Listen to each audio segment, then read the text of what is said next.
காணாமல் போனவர்கள் பற்றிய அறிவிப்பை கேள்விப்பட்டிருப்பீர்கள். காணாமல் போன மலைகளை பற்றி கேள்விப்பட்டிருக்கீங்களா?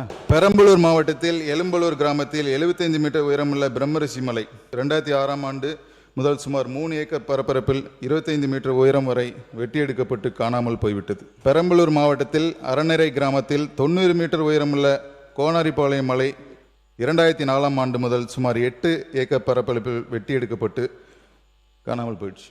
பெரம்பலூர் மாவட்டத்தில் செங்குணம் கிராமத்தில் 25 மீட்டர் உயரமுள்ள செங்குணம் மலை 2026ஆம் ஆண்டு முதல் சுமார் 7 ஏக்கர் பரப்பில் 20 மீட்டர் வெட்டி எடுக்கப்பட்டு காணாமல் போயிடுச்சு. மதுரை மாவட்டம் கீழவளவு கிராமத்தில் 25 ஏக்கர் பரப்பில் 50 மீட்டர் உயரத்தில் ஒரு சர்க்கரை பெரு மலை இருந்திருக்கு.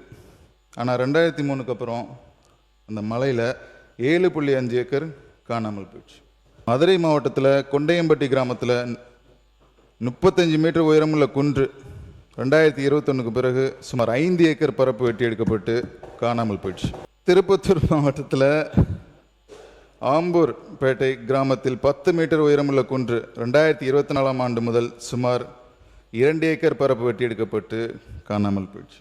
ராணிப்பேட்டை அனந்தலை கிராமத்தில் 16.16 ஹெக்டேர் பரப்பளவில் 70 மீட்டர் உயரத்தில் அனந்தலை மலைன்னு ஒன்று வந்திருக்கு. ஆனால் 1998க்கு அப்புறம் இந்த மலையை காணாமல் போயிடுச்சு. கோயம்புத்தூர் மாவட்டத்தில் முத்தூர் கிராமத்தில் 4 ஏக்கர் பரப்பளவில் 6 மீட்டர் உயரத்தில் குன்று ஒன்று இருந்திருக்கு.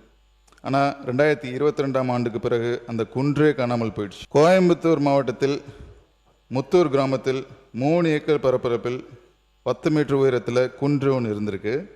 ஆனால் 2022ஆம் ஆண்டு முதல் இந்த குன்றே காணாமல் போயிடுச்சு. தென்காசி மாவட்டத்தில் அரியநாயகபுரம் கிராமத்தில் 7.5 ஏக்கர் பரப்பளவில் 50 மீட்டர் உயரத்தில் கோணமலை இருந்திருக்கு. 99க்கு அப்புறம் இந்த குன்றே காணாமல் போயிடுச்சு. இப்போ நான் சொன்னது ஒரு சாம்பிள் தான்.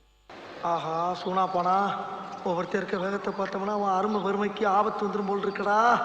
ரொம்ப கவனமா டீல் பண்ணி ஆட்டத்தை கலைச்சிடுறாசா. பஞ்சாயத்து நடக்கட்டும், பஞ்சாயத்து நடக்கட்டும்.